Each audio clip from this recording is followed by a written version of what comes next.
With the latest agriculture news from across the state and nation, it's time for the AgNet News Hour from AgNet West. Here's your host, Sabrina Halvorson. Good morning, and thanks for joining us on the AgNet News Hour. I am Sabrina Halvorson, and joining us again, co-host Lorrie Boyer. Welcome, Lorrie. Thank you. Good to be with you today. Happy Monday.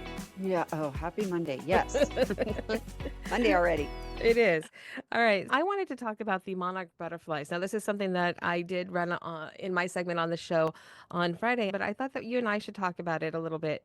And we got notice last week that they're going through the process of listing the monarch butterfly on the endangered species list. Now, this is not something that just happened. This is actually something that's been in the works for about 10 years, from what I understand. But there were other species that were more important to put on the list, so monarchs kept getting pushed back.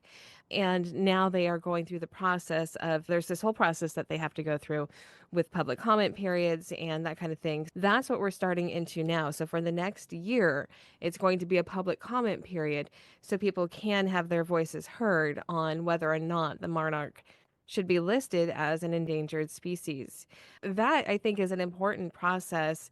In the last couple of days, we've heard a lot of different sides to this, at least you and I, as news people have, as we're getting press releases sent to us from different organizations and things. I thought that we could maybe share a little bit about the monarch and some of what we're hearing a little bit. And so I'll start off by asking you, Lorrie, have you heard anything from any of the ag groups or seen anything that they're saying about the monarch? I have not done any specific interviews on the monarch. I have done a lot on the Endangered Species Act over the years that I've been doing this. And as you mentioned, it takes a long time to get anything on the list. And the part of the issue that ag groups have is once something is on the list, it is hard to get it off the list. It is very concerning when we put something on there and what that means for agriculture. I do know that the American Farm Bureau Federation has provided official comments on that. And while they support the natural surroundings of any type of species, because that's what agriculture does, right? We maintain the environment around us, and that includes species of all kinds. They do want to make sure that the farming industry is protected. In other words, making sure that farmers can still do their jobs, making sure that there's not limitations put on them and their private property, and making sure that they can still create and farm the land the way that they have been doing it. In that way, they will usually preserve a species. So they want to make sure that the designation does not hurt the farming industry, but they're also in favor of making sure that we preserve species. And for this particular species, it's unique because, for one thing, the monarch habitat is extremely widespread. So this is something that will affect people in many different areas where, a lot of the times the species that are on the list are in one region of the state of the nation or a little bit more limited, but the monarch can pretty much be found anywhere. There are areas, of course, where it is more abundant, like along California's Pacific or the coastal line.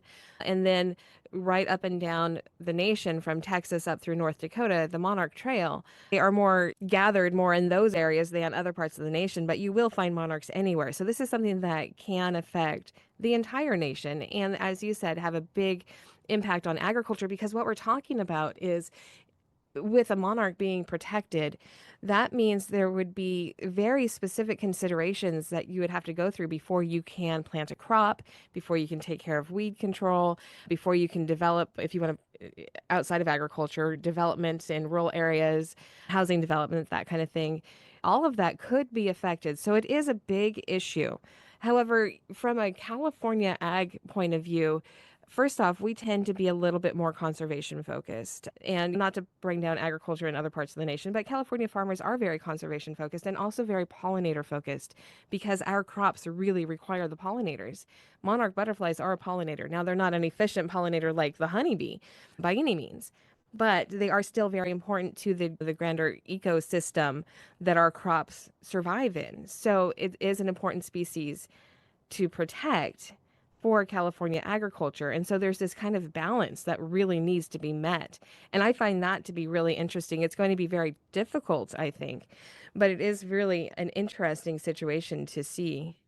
I wanted to highlight a comment that I got from out at the Almond Conference last week.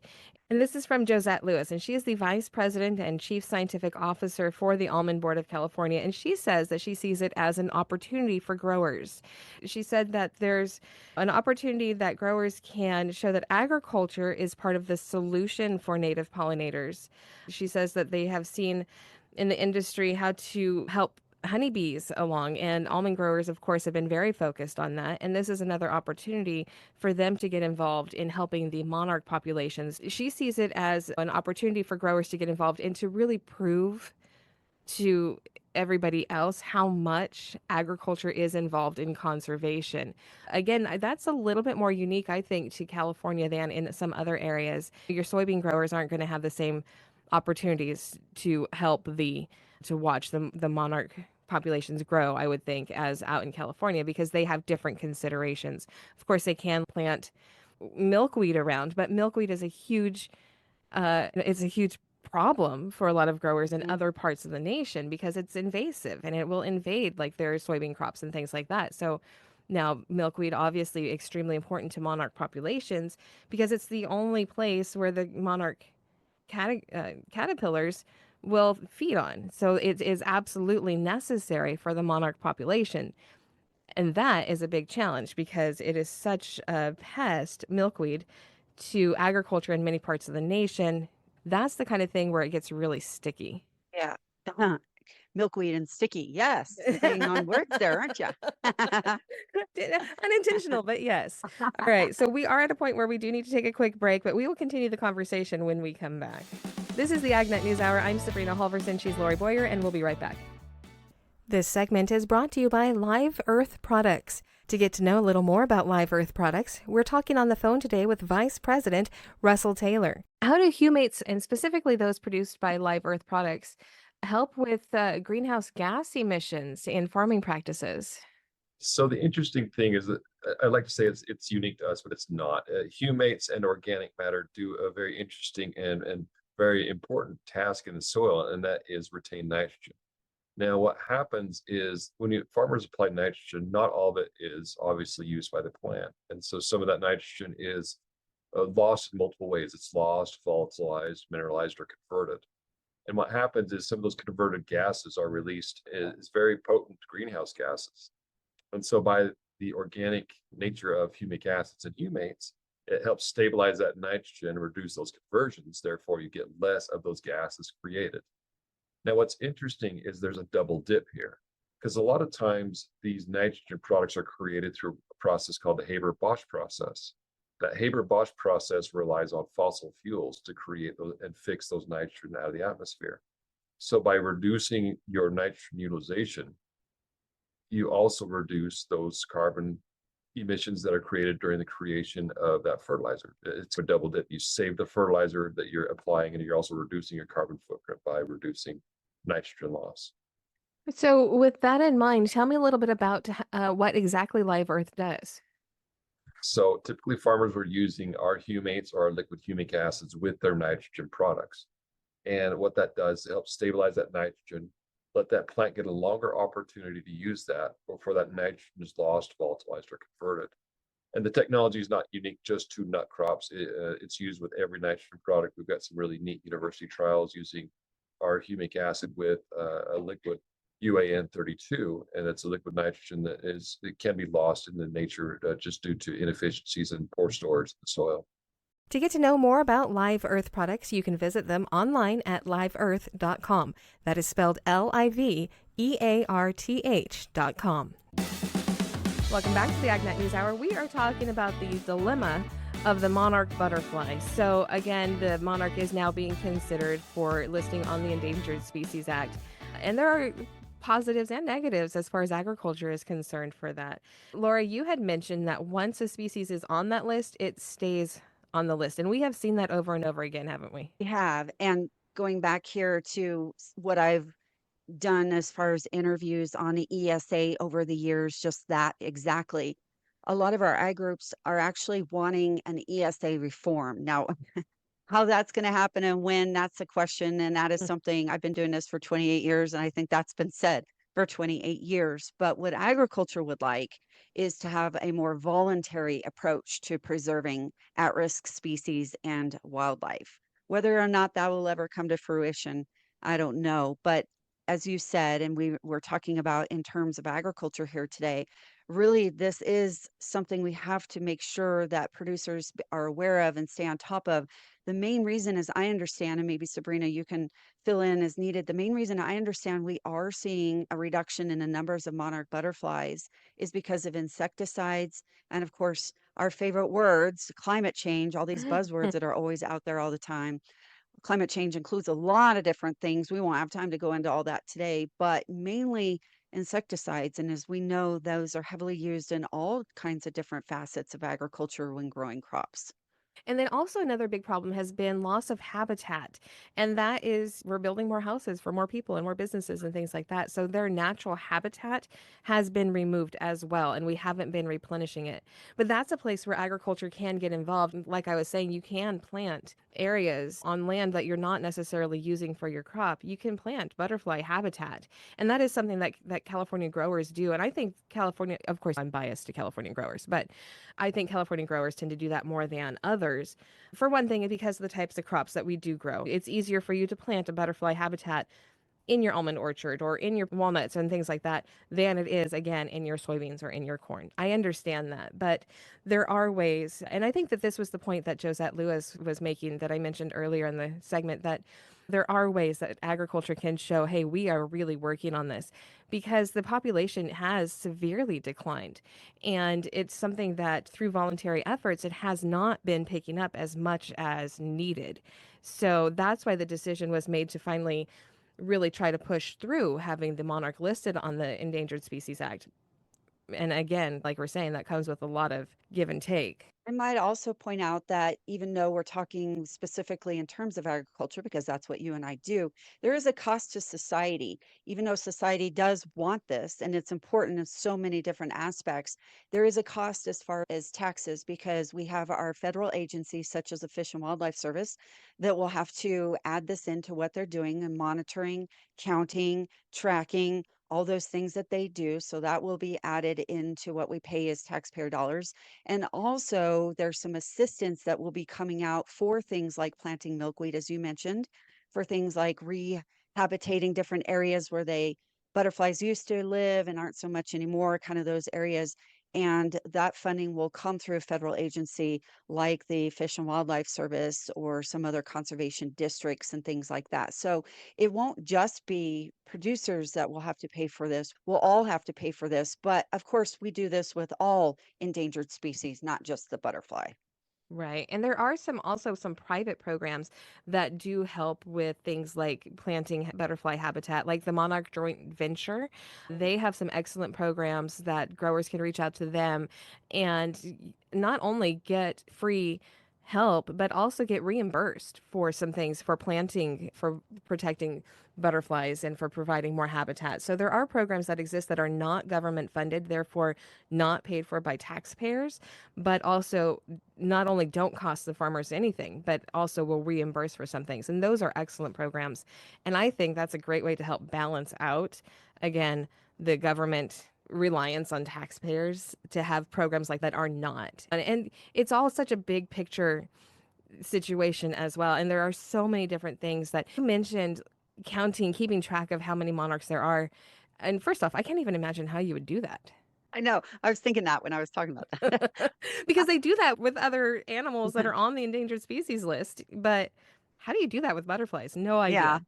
No. So it'll be fun to see how this is. And I think a key thing here is this public comment period, because I think that the government needs to hear, Fish and Wildlife need to hear from people that this is going to affect. They need to hear from the farmers that are worried about, how am I going to tend for my land if I have to worry about this butterfly that might be flying in, or they need to be hearing these types of concerns, because they're extremely valid concerns. This can, while we do want to protect the monarch, this can cause some really detrimental effects to agriculture. So there's a whole balance here that really needs to be very delicately handled. And does the Yes. government handle anything delicately?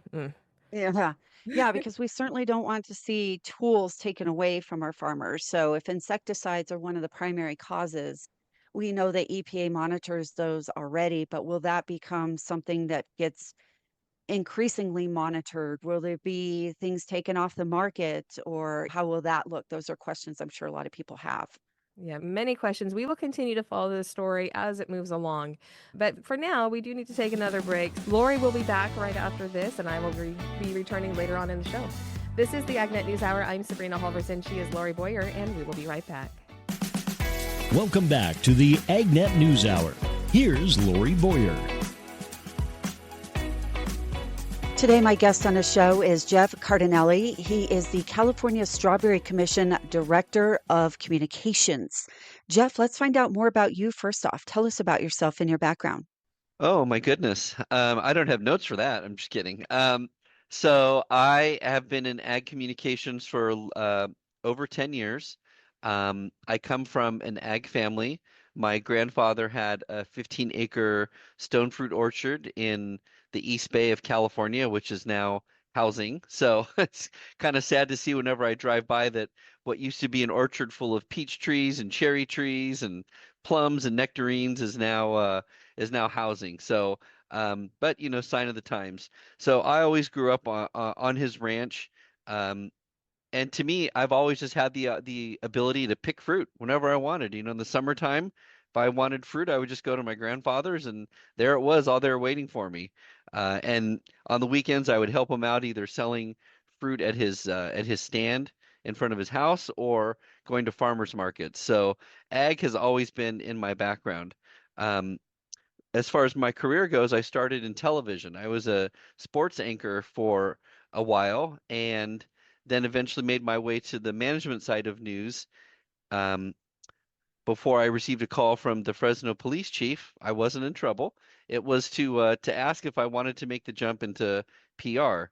And so I became their first ever spokesperson, public information officer, and did that for about 7 or 8 years. And the highlight of that career was I was instrumental in helping in the recovery of a little girl who was kidnapped in front of her house. I was one of the first in the nation to institute an Amber Alert, which led to her safe recovery. And that's definitely the highlight of my entire career, no matter what job it's been, was helping in her recovery. So Wow. I was not expecting that to be in our conversation there today. you go. See, you never know with me. I'm a wild ride. Well, it's a little hard to segue off of that. It is, yes. How long have you been at the California Strawberry Commission then? Yeah, so it was 2 years in September.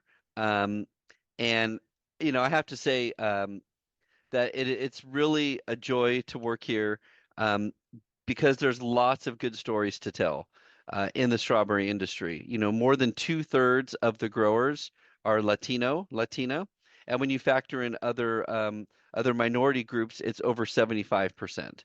And over 25% of field worker, 25% of strawberry farm owners started off in the field. So it's really a crop of opportunity, and it's one of the reasons why it's super easy to come to work every morning because there's just so many stories like that to tell. And I've always had an admiration for growers because when they wake up in the morning, um, they don't know what they're going to face. The weather could change things. There's so many different things that go into growing fruit. And, I even get excited when my little trees at home produce a lemon or an orange. It's like, this is awesome. So to work in this industry is truly a blessing. Okay. Thank you for sharing your background with me. I'm glad I asked, though. Very interesting. Sure. I wanted to take some time with you today and talk about a new report that the California Strawberry Commission has released. It's called the 2024 State of the Strawberry Category Report. Before we get into some of the key findings in the report, tell me what this report is and what it's intended to do. So it has many different objectives, the report does. I think the main thing is just to re-emphasize or re-highlight that strawberries are the key force when it comes to to fruit in the market. Strawberries are king, and both the retail industry really relies on strawberries to drive people into the store, to keep people in the store, and to create new customers and to bring repeat customers. So this report really emphasizes what I think a lot of people already know, is that strawberries are really essential to retail. But I think it just really puts the numbers in perspective. It really is the numbers behind the story, and we're quite proud of what the growers and shippers and processors of California strawberries do to get those strawberries to market. That being said, it does appear there's some good things that came out of this report in the findings. Let's maybe start there, or however you would like to organize the rest of our conversation, because I want to talk about some of the key findings. Yeah, I think the biggest takeaway from this is the double-digit volume growth, increasing 11% year over year, outpacing all other berry varieties. Strawberries hold a 60% share of the berry category volume. So it really is telling that that people that go to the store and head to the produce aisle, overwhelmingly are looking for strawberries. And it's something that I think seeing that 11% year over year growth really shows that it's an increasing popularity. It's hard to be popular and become more popular, but strawberries are doing that year after year.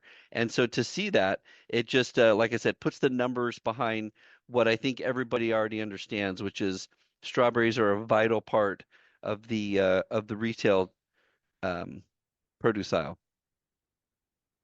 Is there anything in particular that is driving that, or does the report show things like that?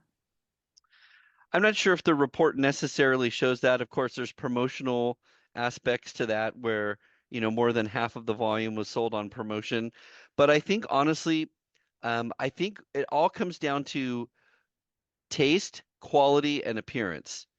All right, fair enough, Jeff. I would agree with you on that. What are some other findings? Well, I think the idea that more than half of the volume was sold on promotion shows that retailers know that this is an item that's enticing to get folks into grocery stores. You promote things that are popular. You promote things that are going to sell. You don't promote things that don't sell. So if you're promoting an item like strawberries, you know that that's a way to get folks into the grocery store. And so having the idea that more than half of the volume was sold on promotion shows that retailers have faith in strawberries to bring consumers to the grocery store and then ultimately purchase them. What about in the case of organic versus conventional strawberries? So conventional strawberries remain the overwhelming majority of strawberries that are grown in California, 91% of the volume. But as has been the case for several years, there is more and more of a demand for organics, and I think that's only going to continue.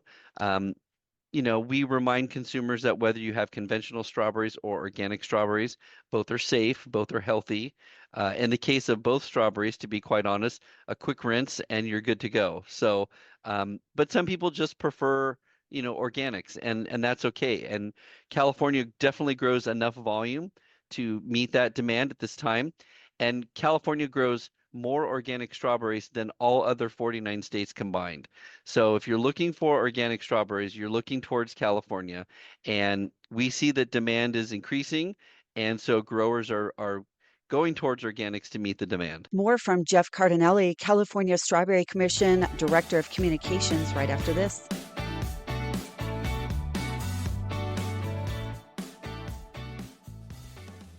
AgNet Media says congratulations to our own Sabrina Halvorson for being named 2024 Farm Broadcaster of the Year by the National Association of Farm Broadcasting. It's the most prestigious award in our industry, and we're proud of all the work Sabrina has done to earn it. You can hear Sabrina Halvorson every weekday right here on the AgNet News Hour. Congratulations again to AgNet Media's Sabrina Halvorson, the 2024 Farm Broadcaster of the Year. Welcome back. Once again, I'm visiting with Jeff Cardinale. He is the California Strawberry Commission Director of Communications. We are talking about the recent category report This may or may not be in the report, but what about strawberry exports, Jeff? What does that look like? No, there absolutely is a large export program. The two main countries where strawberries are shipped to are Canada and Mexico, and especially to Canada, where their window for growing strawberries, as you can imagine, is very small. So for most of the year, and when I say most, I mean 11 and a half months, they're counting on California for strawberries. And growers are ready to meet the demand, whether it's in the United States or Mexico or Canada. Growers are definitely producing the strawberries that all three countries need, for them to enjoy. So Canada and Mexico are very important markets for California strawberry growers. Was there anything else out of the category report to highlight, Jeff? I think just looking at the peak season performance, a lot of folks may not realize what the peak season is and when strawberries are most available. So first of all, the California strawberry season is year round. So a lot of people think that, maybe it's just the summer months or maybe a little bit of fall, but no, California strawberries are grown year round. We have three main growing regions. We have the Oxnard-Ventura area, which is where the season typically starts. And then as you work your way up north and it gets warmer, then the season continues. Santa Maria is the biggest market simply because of the ability to grow strawberries during both seasons, the fall, winter, spring, summer. And then, of course, you have the Watsonville, Salinas area. So when all three regions are growing at the same time, which is April to July, then you're going to see what we saw this last year, which is over 650 million pounds of strawberries. And so a really big day for our industry is Mother's Day. Mother's Day is our benchmark. How are we doing on Mother's Day? If we're above projections or the season's going well, then we know it's going to be a really good long season. And if we're a little bit behind, then we know, okay, we have some catching up to do. But I can tell you there's never been a time where we never were able to catch up. So, but that's usually the benchmark for us is Mother's Day, which is appropriate because which mother doesn't want chocolate covered strawberries on Mother's Day, right? Right, exactly. Good point, Jeff. There you go. I'm a mother and I enjoy them very much. I've learned in my 26 years of marriage that you can never go wrong with chocolate covered strawberries. Good recommendation. Good There you luck with go. those strawberries. Yeah. Well, we have some time left, so I am curious, what are some other things, whether they be initiatives or issues or things that you're monitoring there at the Strawberry Commission? So I think a big thing for all of agriculture is sustainability. And I know that California strawberries has really been on the forefront of that. Before sustainability became a buzzword or things that people suddenly became concerned about, the Strawberry Commission and the strawberry industry has been working on that for quite some time. We have led the way with drip irrigation. We've led the way with some automation that has led to less strain on the earth and less strain on resources. And we just recently, the commission put together a task force with some of the best and brightest in the industry from all over the state, just to talk about what is the latest in sustainability. What is the conversation now? Because it's definitely changed. Sustainability 15, 20 years ago was something that very few people talked about. It was just kind of a thing that was assumed as happening. And now we have things like carbon footprint and microplastics and things that people have never talked about before. And, the good news is in the strawberry industry, the California strawberry industry, these are conversations we've had. And so we're having more of those, and we're taking the steps that we need to stay ahead of the sustainability conversation and really be good stewards of the land. Not a lot of headlines.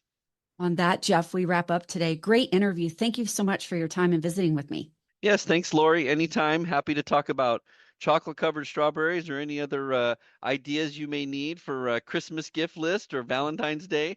I'm your man. That sounds like a plan. Thank you so much to Jeff Cardinale for joining me here today. He is the Director of Communications for the California Strawberry Commission. I'm Lorrie Boyer, and we will be right back with Sabrina Halvorson.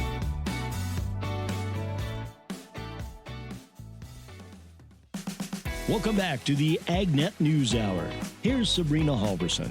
For this segment, we're going to go to the National Cattlemen's Beef Association from their Beltway Beef podcast. Here's Hunter Ehrman. Well, recently we've seen some updates on the Corporate Transparency Act as well as on disaster relief tax legislation moving through Congress. Joining us now for an update on both of these items is NCBA Executive Director of Government Affairs, Kent Backus. Kent, let's start with the Corporate Transparency Act. What's the latest there? Yeah, so we're paying very close attention to this latest news out of Texas. The U.S. District Court for the Eastern District of Texas granted a preliminary injunction on implementation of the Corporate Transparency Act. It seems there may be some questions on the constitutionality of the law, and so until the court can hear that further, they've granted a preliminary injunction. Now, the government has already appealed that to the Fifth Circuit, and so we're still waiting to see what's going to happen. We don't know if the Fifth Circuit Court is going to hear that opinion and hear that case by the end of this year, but it looks like there's going to be a delay, at least a nationwide delay on implementation of the Corporate Transparency Act for a little while.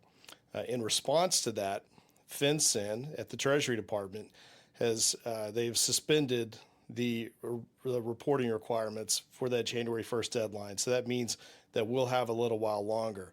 But we're not out of the woods just yet, because if the court determines that preliminary injunction should be lifted, then FinCEN could go ahead and start enforcing this right away. So it's important that people continue to pay close attention to this, and that they consult with their tax preparers and with their attorneys to make sure that they're doing what's best for their operation. There's also the chance too that Congress could actually do something, could pass some legislation by the end of the year. But just given everything that's happening in Congress right now, I think it's still going to take a little while longer to get this done. So there's a lot of balls in the air, but it's important that people continue to pay attention to this. And even though we can breathe a little sigh of relief right now, we are far from being over with this. And it's important that people talk to their attorney and do what's best for their operation. Well, Kent, you've alluded to this a little bit already, but in this interim, while there's a delay on hold for the Corporate Transparency Act, what should producers be doing? What should they be preparing for as we approach the end of the year here? Well, I think one of the key things they can do is talk to their member of Congress and let them know that we need legislation to delay or repeal the Corporate Transparency Act altogether. But for your personal operation, this is the time to really talk to your advisors, to your tax preparers, to your attorneys, and find out that, if this moves forward, is this something that you will need to comply with? Now, keep in mind, FinCEN, while they are not requiring people to disclose that beneficial ownership information, they are accepting voluntary submissions. So if that is something that you decide to do, you can still do that. But when you look at this overall, the rollout of this has been it's really been a flop on behalf of the Treasury Department, because of the 32 million plus small businesses that are affected, less than 8 to 10 million have actually complied with this. So this is a big, big issue. It's something that small businesses are going to be affected by, but ultimately it is going to take an act of Congress to go back and amend this, to make it right, and to not create a criminal class out of so many small businesses. Well, Kent, what has NCBA been doing to help ensure that permanent fix and really push something forward here that protects cattle producers? So NCBA has been very supportive of several pieces of legislation in both the House and the Senate. First of all, to delay the implementation of this for a year, but also just to repeal it. I think that, as long as we can help put a face on this and help them understand, help Congress understand the significance of this, then then that's what it's going to take to be able to get this over the line and be able to have a meaningful fix in place. But the other key thing we've been doing is just really trying to communicate this to producers in the countryside. There haven't been a lot of people talking about this until recently. This is something NCBA has been on top of for quite some time, trying to get that word out, trying to get that message out. But right now, we really need people to speak up, to engage with their members of Congress and let them know how this is going to impact them. Kent, I want to switch now to a major win that we just saw in the U.S. Senate, passage of the Federal Disaster Tax Relief Act. Tell us a little bit about this bill and why it's so important for cattle producers. So the Federal Disaster Tax Relief Act, this was something that was sponsored by Greg Steube, congressman from Florida.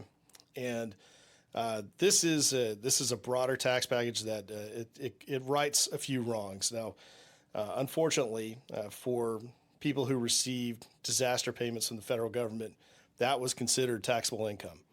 So what this does is it goes back and it fixes this and allows people that have been hit by hurricanes and other natural disasters, those federally declared disasters, to be able to go back and make that correction in their returns.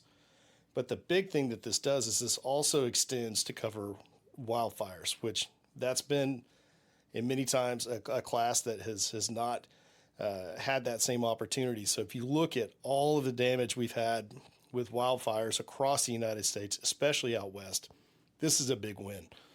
To be able to go back and to, in many ways, recover some of that cost, this is huge. This was unfortunately a bill that was kind of caught up in some of the back and forth between the tax committees in both the House and the Senate. It had been included as part of an end of the year tax package last year that kind of kept going back and forth. The Congress was unable to get it passed last year. This got caught up in the Senate Finance Committee for a long time, but fortunately, you have members of Congress who put their differences aside and they recognize that this is something that affects so many Americans, so many families, so many businesses, and they needed to get this done immediately, especially when you look at all the major disasters we've had in the United States, whether it's hurricanes, wildfires, tornadoes, all across the country. You've had people that are suffering. This is one way to kind of help them recover and help those communities recover faster. So we're very excited to see this move forward. Now that it has passed the Senate, it's headed to the White House for the president's signature, and hopefully we can get this thing buttoned up by the end of the year. Well, it seems awfully harsh to be a producer who goes through a natural disaster like a hurricane or a wildfire, and then when that relief check comes, it comes with a tax bill attached to it. So it's good we have this moving. I want to ask you a little bit about how NCBA's support of this legislation really helped get it across the finish line and in a bipartisan way as well. Well, this is something NCBA has supported for quite some time. Not only just this bill, but in general, this concept that this is something that shouldn't be taxed. You shouldn't be taxed when you're hit with these catastrophes. And so this is something that we have been advocating for in both the House and the Senate. We're also going to continue to push this next year. When you look at the massive tax package coming forward, this is something that needs to be part of that conversation. What kind of stability, what kind of long-term planning can we have so that people can continue to recover those costs much faster and not have to wait several years for Congress to get around and pass legislation that kind of backdates everything.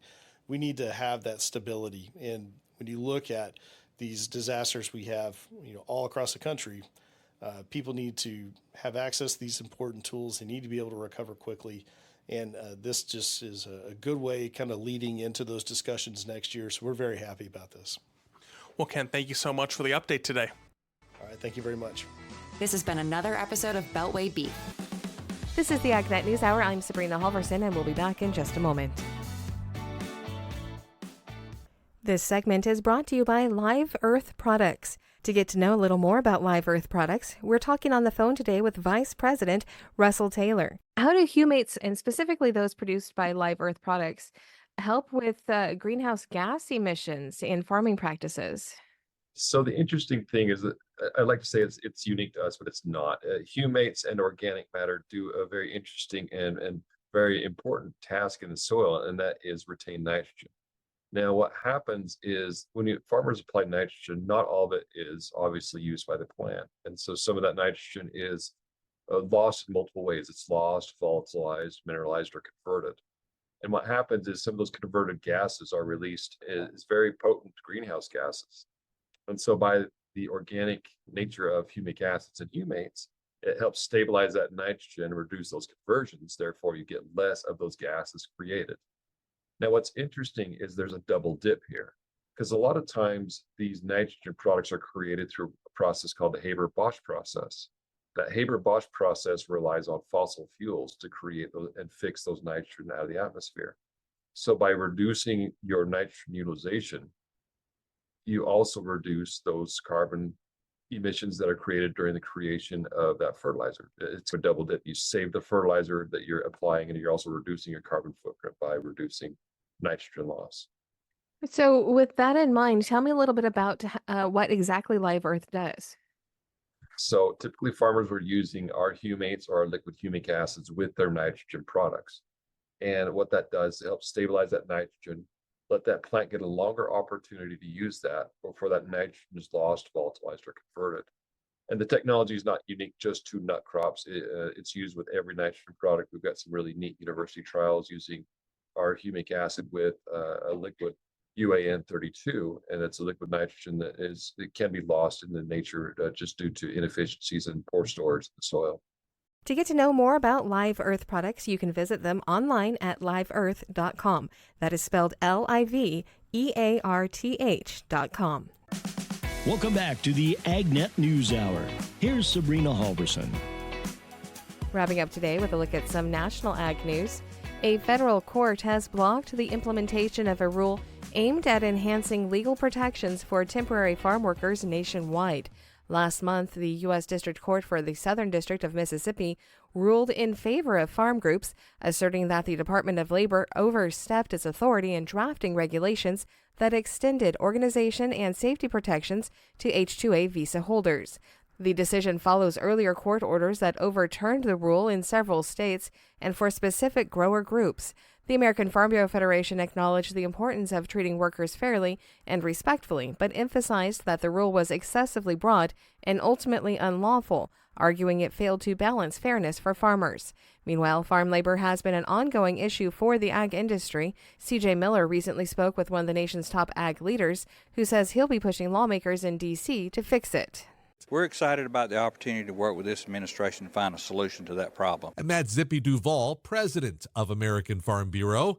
He says he'll be reaching out to Trump and congressional lawmakers to revise the H-2A visa program. We know that this president-elect is concerned about having people that can work not just on farms but small businesses across America, and how important that is. Coupled with his deportation policy, coupled with securing the border, all those things that, we are out there going to be monitoring and help him understand how it is affecting agriculture so that we don't do any damage to our food security system here in our country, because that's what keeps us free, because we can be able to feed ourselves. Duvall says he has solutions for lawmakers. We need a workable program that has a wage rate that's set that our farmers can afford to maintain the jobs, but also treat the men and women that have given their lives to work on our farms, treat them well, and to kind of lower the regulation part of it, because DOL has went crazy with regulations around our farm labor programs.